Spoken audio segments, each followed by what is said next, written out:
Hey everybody, welcome to my home. My name is Becky. I am so excited that you're here today. Well, today is a beautiful Saturday afternoon. It's kind of rainy outside. It's a perfect day to stay home and do some crafting. Now, Lily and Tanner are probably going to show up any minute now. They just stepped out for a few minutes.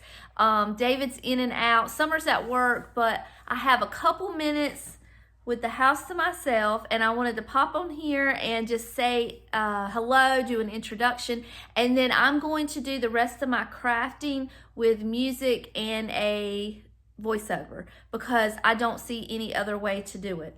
But what we're going to do today is two sweet little vintage inspired Easter crafts. Nothing real intricate or hard. It's just something to pass the time and to use up some supplies that I have laying around. Now, I do have some vintage fabric here that I'm going to use for my first craft, and I bought this a few weeks ago at the antique store, and I've made a couple different projects out of them, and this is going to be just yet another project to add to that list. I also got a little bundle of scraps from my friend Julia in the mail, so we're going to use some of that as well. And we're going to make some paper covered eggs, and all we're going to need is Mod Podge, some plastic eggs, and some fabric. And I'm going to go through the steps with you in just a few minutes. The second craft that we're going to do is going to be an assemblage. Now, when I did my Easter decorate with me, my Easter, haven't done that yet. My Easter haul, I showed you a couple pieces that I had picked up while thrifting and antiquing, and I got this little tin. It has a lid to it, but we're going to use that as the base of our assemblage. And then I picked up this little piece here, and that's going to be the centerpiece of our assemblage. So I've got a few little pieces here that I'm going to add in and just make a cute little thing that we can put on our tier tray. So let's get started. I'm going to just turn on the music. I'm going to do a voiceover and just walk you through everything. Before I do that though, I do want to say real quick, if you like, let me grab these real quick. If you like vintage inspired Easter crafts or any kind of crafts, but Easter specifically for right now, go back to my video last year where I made these precious little ornaments out of pipe cleaners, and then I just printed the faces and bought a few little things from Hobby Lobby to add to it. And they turned out so stinking cute. But this is kind of the style that I want to go with in decorating my home for Easter this year. These I made into little stands so that I could sit them on a shelf. There's that one. And then finally, this little girl here. So if this is something that you're interested in, go back. I'll link it below in the description below. But these were probably on the top 5 favorite crafts I've ever done in my whole life. So go check that out. All right, let's get started on this year's craft. So this first craft that we're going to do is a messy one. I'm going to tell you that right now. If messy crafts bother you, you are not going to like this. But you're going to take a piece of fabric scraps. I used vintage fabric because that was the style that I wanted to go with. And the first thing that I measured was the belly of my egg, which is the width or where the two pieces come together. It does not have to be perfect. You do not have to get out a measuring tape.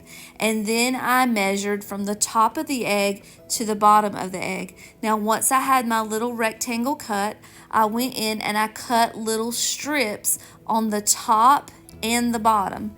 The little strips are going to lay one on top of each other and just wrap around the egg and fit the shape of the egg just a little better. As you can see here, I've got both the top and the bottom cut, but I did not go all the way through. I left the middle intact. I'm going to take my Mod Podge and run it right through the middle of that piece of fabric, and then I'm going to put it all over my egg. And at this point is when you just put the paintbrush down and you just stick your fingers in there, because it is going to get messy. You're just well, basically just saturating that fabric with Mod Podge and laying one strip over the other as you go around the egg and just smoothing it with your finger. I will tell you this, your left hand, if that's not your dominant hand, the one you're holding onto the egg with, go ahead and put some Mod Podge on those fingers as well, because otherwise your fingers are going to stick to the egg and it's just going to shift things around a little bit. But it does not take long. You see how quick I put this egg together. This next one that you're going to see is just a larger version of the same egg that I just did.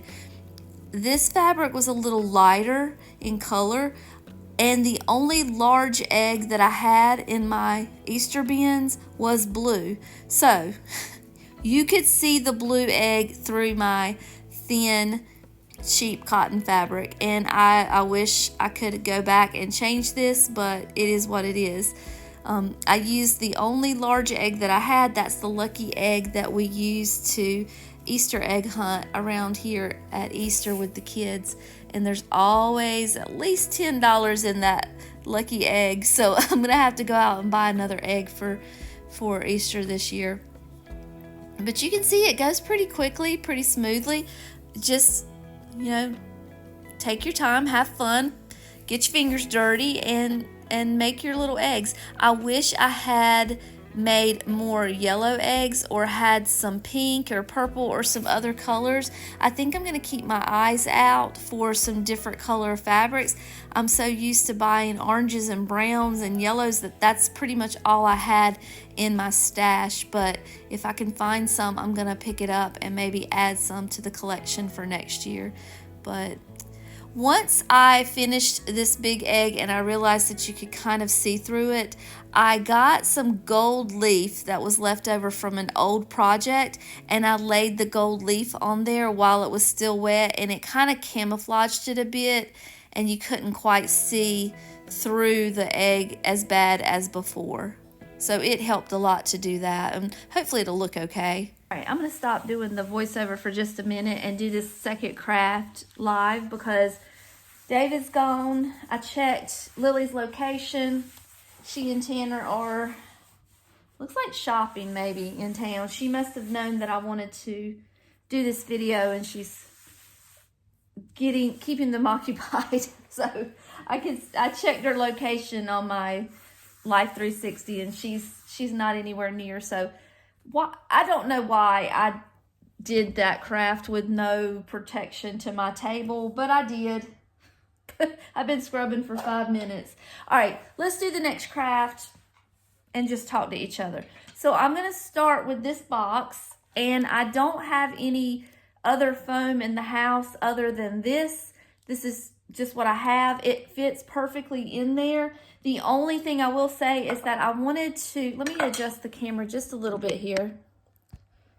I wanted to, hold on, be able to keep the lid towards the back. So I'm going to push that down in there and then maybe cut a little piece right here so that I can add, because I like the cow and I want him to stay on there. Although you may not actually even be able to see him when it's all over, but we're going to try to keep the lid attached to the bottom just in case one day when we come back and we want to use this as a canister again, then we'll have the pieces together and I won't have to try to piece them back together and find their partner again.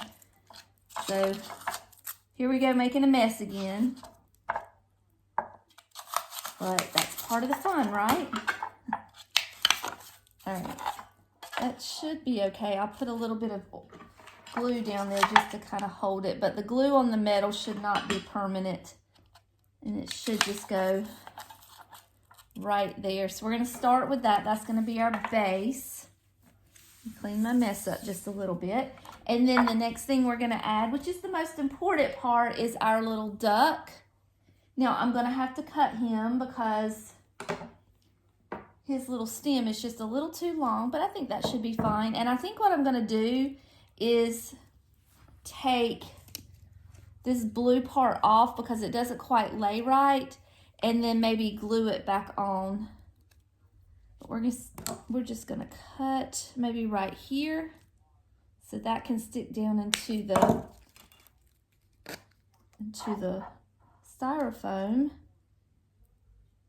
I don't know why that didn't lay flat. Let me try it again. I think it might have been turned the wrong way. There we go. It's laying flatter now.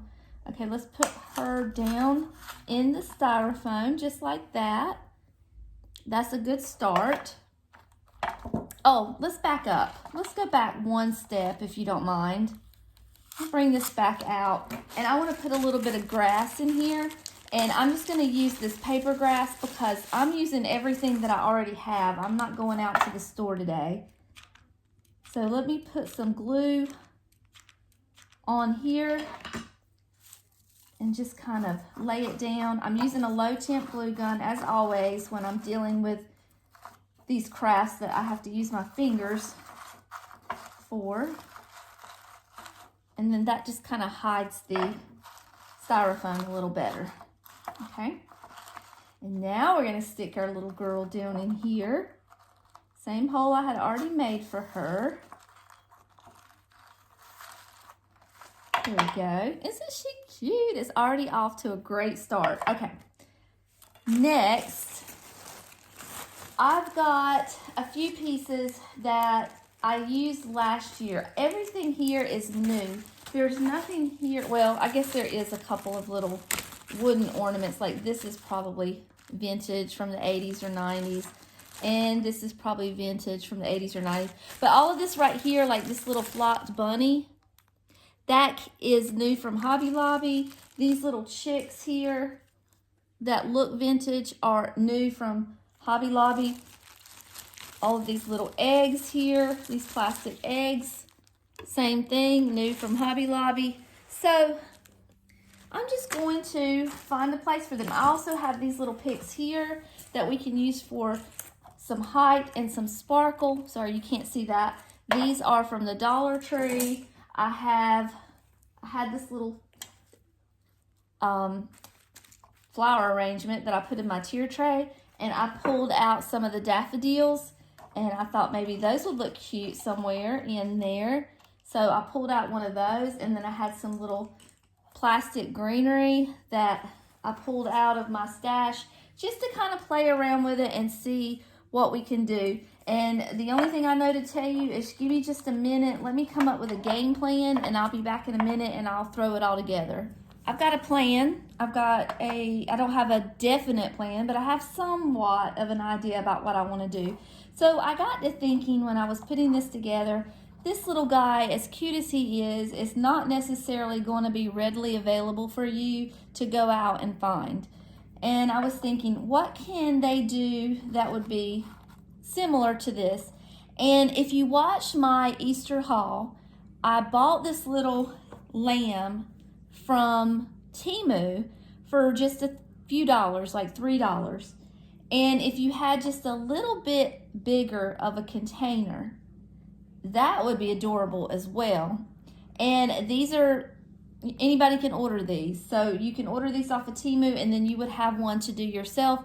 And it is very similar in style. So that's an option for you if you don't have one of these, which I'm sure most of you don't. That was just something that I ran across at the antique store and had the idea to make this DIY. But these tins you can find all day long at the antique store. Or you can get like, I've seen people take boxes that, house Easter candy like Peeps or something like that. You could get something similar to that, or, any container. This is just what I had and what I found. Just because you don't have these same items doesn't mean you can't do this craft. So I broke apart my little daffodil bundle, and I'm going to just kind of stick these in the corner. I'm going to put a little bit of glue, but not a ton, because like I said, if I ever want to come back and do this, take this craft apart and use this for something else, I want to be able to do that. I don't want it to be permanently forever in this, you know, little tin here. So I'm going to stick this one down here. And the glue is just basically grabbing onto the paper and that, so that it's not necessarily on the tin. But if it did get on the tin I don't believe is going to be permanent. I think it's just going to peel right off. And then I have this little basket, and I thought to myself, how can I fix this basket on here without making it permanent? So I have these skewers that these little eggs were sticking in, and I'm going to cut this skewer down to probably this height. I might have to cut it a little shorter in a minute, and I'm going to put it where I want it, which is right about here, if you can see. And I'm going to run that skewer down through that basket. It goes right through. Well, it did when I practiced. There it goes. And it goes right into the styrofoam that I have down there. And I don't think that's going anywhere. And it looks so stinking cute. Those eggs are cute on their own, so I don't think I might stick a few of these in here. Now, these little plastic eggs come in all kinds of colors, so I've got them all here. I'll just pick out a few and maybe stick a few in there. What do you think? I think I got enough yellow. Let's do blue, and hopefully this won't melt. And we'll do pink. We don't have much pink in there. Let's do pink. And that's so cute. Actually, let me take that blue off and put purple, because I don't want it to look like a baby shower. How about that? Okay. Now, maybe we can put another daffodil back here. Did you ever, when you had daffodils grow in your yard, did you ever take them out inside and put food coloring in the water and watch the food coloring come up into the flowers? That was something fun my mom taught me to do. She always had daffodils growing in her yard.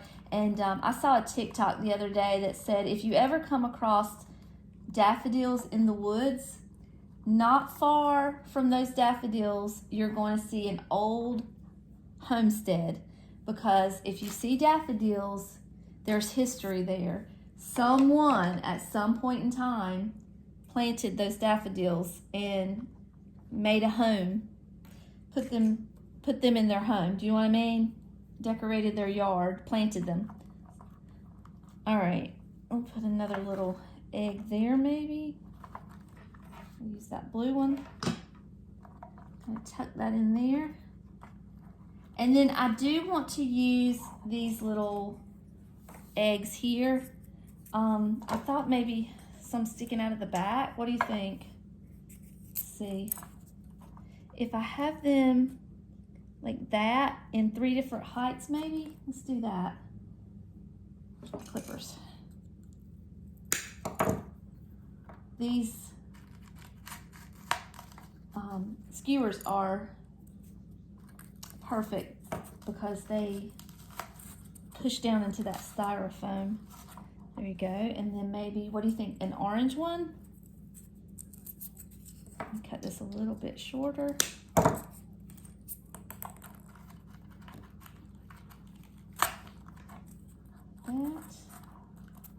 And then maybe one over here. How about a green one? Woo! That one went flying. Okay. That's what we have so far. What do you guys think? How cute. How stinking cute. I think that might be okay. That might be enough. I do have this little ribbon that I guess I could tie in here somewhere. I don't know where this ribbon came from. I think it came off of something that I bought from Temu, but I'm not sure. It just kind of showed up in my little craft stash here. I could also stick that little chicken in there somewhere, maybe in the basket, but I feel like that's so much yellow. I don't know. Yeah, we can stick him in there. He's cute. Okay. Put him in there. In the basket. All right, I think I'm going to add that little ribbon somewhere and I'm going to be done. And the last thing that we'll do is I'll show you how the eggs turned out. They're still dry and I want to give them a few minutes to dry, but I think they're going to be cute. And I got one more here that I made and I want to add some more gold flakes to it because I think it needs something as well. So, oh my goodness, how stinking cute is that? All right, I got to clean up and finish up, and I'll be back in just a minute. I just wanted to give you a close-up view because I know it was kind of hard to see from the angle that I was filming at, but this is how it looks close up in all its little details. Oh my goodness, it's so stinking cute. I love it. I wanted to show you the eggs. They're not completely 100% dry, but they're dry enough to where I can show you what they look like. So I picked up this little basket for just, you know, so they kind of look cute in a basket. So there's the one. This is probably my favorite one because of the color and the impact that it makes. These two are cute. They're just plain. I didn't go crazy with the pattern. I just kept them kind of plain to match the rest of the colors that I had. And then this one is really cute here on the top. It's coming off as black, but it's actually brown. And I love how the pattern came together on the side there. But that yellow one is the one that's probably the more, you know, eye-catching of the four. So there's that. And then I think I'm going to just cut my losses on this one. Even with the gold flakes on there, you can still see the blue. And I know it's not completely dry and it may lighten up a little bit more when it dries, but I don't see this one being a successful egg. I think this one may just get stuck in the box somewhere. But these are cute. I like how they look and I'm happy with the way that they turned out. I definitely want to make a few more of the yellow ones because I think those are the most vintage and they make the biggest impact. They're just the cutest to me. The others are cute, but the yellow ones are more, I think, the style that I'm going for. So even though I made those today, I may make some more yellow ones before I decorate. But I've got my bins ready back here, ready to decorate for Easter. All of those, there's 5 Easter bins. That one right there is what my St. Patrick's Day decor will be put back in. So I only have 5 bins of Easter, which is enough. too much as it is. But anyway, I wanted to say goodbye. Thank you so much for spending a few minutes of your day to craft with me. It means the whole world to me that when you take time out of your day to watch my videos. Until next time, I love you all and I'll see you later. Bye.